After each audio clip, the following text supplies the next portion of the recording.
देखिए छठा नंबर का श्लोक है लघु पाराशरी का। वो बड़ा सुंदर श्लोक है। श्लोक क्या है? सर्व त्रिकोण नेतारो ग्रहा सुप्रदा पति तृष्णायन विधि वेदी पाप प्रदा। यदि इसमें यह बात कहता है कि 1, 5 और 9 जो भाव के स्वामी हैं, अगर उसमें कोई भी राशि बैठी उसके जो स्वामी होंगे वो हमेशा शुभ परिणाम देंगे। और दूसरा जो है वो तृष्णापति त्रिय, तीसरा भाव छठ है, छठा भाव आय मतलब 11वां भाव, 11वें भाव में बैठे हुए जो राशि है उसके जो स्वामी पाराशर जी के 6 नंबर श्लोक के अनुसार उसे अशुभ परिणाम देना है। तो अब हम इसमें लिखेंगे, हम उदाहरण देखेंगे। उदाहरण ये देखना है कि मेष लग्न हमने बनाया है। क्या बना लिया हमने? मेष लग्न। अब लिखो, मेष लग्न की पत्रिका के प्रथम भाव में, मेष लग्न की पत्रिका के प्रथम भाव में मेष राशि है। इसके स्वामी कौन है? मंगल। मंगल है। मेष राशि के स्वामी कौन होते हैं? वृश्चिक के स्वामी कौन होते हैं? दोनों मंगल होते हैं, है ना। मेष और वृश्चिक। मेष राशि के स्वामी कौन है? मंगल हो। तो श्लोक क्रमांक 6 के अनुसार मंगल शुभ परिणाम देंगे, ये लिखना पड़ेगा। क्या लिखना पड़ेगा? श्लोक क्रमांक 6 के अनुसार मंगल शुभ परिणाम देंगे। ठीक है, फाइनल। चलिए आप दूसरा भाव लिखिए। दूसरा नंबर का पॉइंट हमको लिखना पड़ेगा कि मेष लग्न की पत्रिका के पंचम भाव में सिंह राशि है। कौन सी राशि है? सिंह। कौन सी राशि है? सिंह राशि है। इसके स्वामी कौन है? सूर्य। कौन हो गए? सूर्य हो गए। इसके स्वामी, उधर मत देखो, मेष लग्न की पत्रिका के द्वितीय भाव में, द्वितीय के पंचम भाव में, पंचम भाव में सिंह राशि है जिसके स्वामी सूर्य है। कौन है? सूर्य। श्लोक क्रमांक 6 के अनुसार सूर्य शुभ परिणाम देंगे। क्या देंगे? सूर्य शुभ परिणाम देंगे। उसी प्रकार यदि हम देखेंगे तो अगला पॉइंट हम लिखो, सूर्य क्या देंगे? शुभ परिणाम देंगे। अगला पॉइंट लिखिए, मेष लग्न की पत्रिका के नवम भाव में, मेष लग्न की पत्रिका के नवम भाव में धनु राशि है जिसके स्वामी कौन है? धनु। गुरु। गुरु है ना, उसके स्वामी कौन है? और एक गुरु की दूसरी राशि कौन सी होती है? मीन होती है। कौन सी राशि हो गई? धनु और मीन। तो धनु राशि है, इसके स्वामी कौन है? गुरु है। श्लोक क्रमांक 6 के अनुसार गुरु शुभ परिणाम देंगे भैया, ये लिखना पड़ेगा। ठीक है, अब इसी श्लोक के अंतर्गत अगला पॉइंट फिर लिखिए, चौथे नंबर का। चौथे नंबर का पॉइंट लिखो। क्या लिखा? मेष लग्न की पत्रिका के तृतीय भाव में कौन है? मिथुन राशि। कौन सी है? मिथुन राशि। जिसके स्वामी बुध है। इसके स्वामी कौन हो गए? बुध हो गए। श्लोक क्रमांक 6 के अनुसार बुध को अशुभ परिणाम देना है। क्या देना है? बुध को अशुभ परिणाम देना है। फिर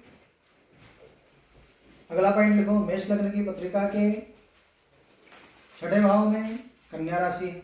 कौन है? कौन है? कन्या राशि है जिसके स्वामी कौन है? बुध है। मेष लग्न की पत्रिका के छठे भाव में कौन सी राशि है? कन्या। कन्या राशि, इसके स्वामी कौन है? बुध है। श्लोक क्रमांक 6 के अनुसार बुध अशुभ परिणाम देंगे। तो यहाँ पर देखिए कि 2 भावों के स्वामी बुध हो गए मेष में। मेष लग्न का जातक जो है उसका बुध खराब रहता है। क्या रहता है? अधिकतर बुध कहीं भी बैठ जाए खराब रहेगा। केंद्र कोण बैठेगा कम होगा, लेकिन होगा तो खराब ही, क्योंकि उसकी जड़ कैसी है? खराब। तो बुध क्या हो गए? अशुभ परिणाम देंगे। फिर तीसरा पॉइंट लिखिए, मेष लग्न की पत्रिका के एकादश भाव में कुंभ राशि है। मेष लग्न की पत्रिका के एकादश भाव में कौन है? मेष लग्न की पत्रिका के एकादश भाव में कौन है?